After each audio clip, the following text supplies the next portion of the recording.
The following is a presentation of the Eagles Sports Network. Hi, and welcome to the Eagle Sports Network. I'm Caitlin Jones, standing here with head track and field coach David Needs. So let's talk about the selections, right? They just came out. Taking a couple more people to this outdoor championship than you did to the indoor this year. What does it mean to you to have so many athletes make it? Well, we always know that we're a better outdoor team just because some of the events fit who we are a little bit. It match our identity a little bit better. But to have so many go, to me, going to nationals is a life-changing experience for an athlete. And so to have more be able to share that, you got a guy like Devon Moore that's been to more than he can count. But then you got somebody like Sydney McCarty and Ashwin Jude, who this is their first one, and Dawson Jones.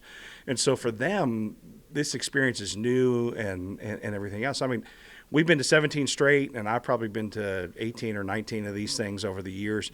But it's nice to see that experience through their eyes for the first time. Yeah, it's really exciting stuff, especially to have so many people going. Do you think as a team that it's helpful to have more people just for the cheering people along and helping people as they're there? Yeah, I mean, and here's where we're blessed. We've got 2 in the 100, 2 in the 200, 2 in the 400, 2 in the women's long jump. So when you go through that and you're going through and you're warming up with a teammate, some of that, there's a sense of familiarity and the idea then that you're not as nervous because there's somebody there that's with you that is sharing in that experience. And so it really helps you as you go along the way because you're sitting there like, all right, this is just like any other normal meet because I have my teammates around me. Yeah, I think that can be very helpful as an athlete and as a teammate.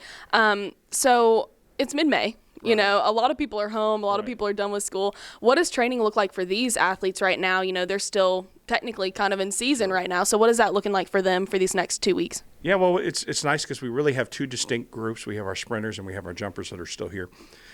And it's a challenge, when everybody thinks the semester's over and graduation happened a week ago and you're sitting there more than a week ago now and you're sitting here and you're still practicing and you're still getting after it and you're still doing it. And with track, we've kind of got accustomed to going to the 1st of June. And so for us, the mentality of that is good. To have assistant coaches that have done this before too allows, with Kieran and Chris, we're not trying to reinvent something new and trying to do something different. There's a program. And one of the reasons we've done well at nationals is going all the way back to Tyler Stepp and other coaches that we've had. We have an idea that we want to get our best performances in our last performance. And so we're gonna work our peak towards that moment. And so when we do that, it allows our athletes to really know what to expect in training and to know where we're going with it. And, to fly out to Colorado next Monday and get used to the altitude a little bit and have 2 good days of practice before the whole thing starts is going to be an important element for us too, because we're going to practice there in Pueblo with the idea that we're going to get used to where that is and get used to a little bit less oxygen, a little bit thinner atmosphere, and see what it can do for us. Absolutely. So kind of last question for you, and maybe this is a little broad, but you can expand, but what is success for you when you all go to this meet? It's the last meet of the season. You've had what I would consider a successful season, but what does success look like for you as we come to the conclusion of this 2023 outdoor season?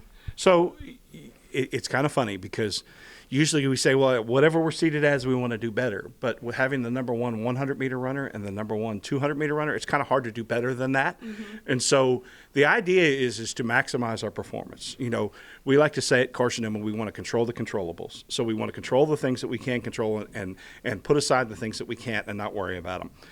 For our athletes, for competitors like Maka, competitors like Devon and Sipo that have done this several times, the mentality is just like, here, this is a work trip. I'm on a mission. I'm going to get after it. Mm-hmm. We have some that have had limited experience, like Khadijah and Sade. That this is, they did it in indoor, so now they get to do it again in outdoor. Mm-hmm. But how we define success is going to be: do we get our best performance? Do we run a personal best at the championship? And if we do run a personal best at the championships, we have a strong feeling that we're going to be scoring and standing on the podium at the end of the competition, and then we'll define that as a success. Awesome. Well, as always, congratulations and good luck as you all head over there to Colorado. And thank you all for tuning in to the Eagle Sports Network.